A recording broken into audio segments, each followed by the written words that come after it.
You are looking at Julian's pronunciation guide, where we look at how to pronounce better some of the most mispronounced words in the world, like this other curious word. But how do you say what you're looking for today?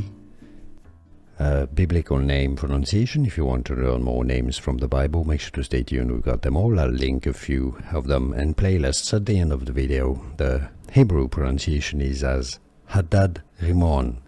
Hadadrimmon. Now, in English, this is generally accepted to be pronounced as Hadadrimmon. Sorry, Hadadrimmon. Hadadrimmon. Hadadrimmon.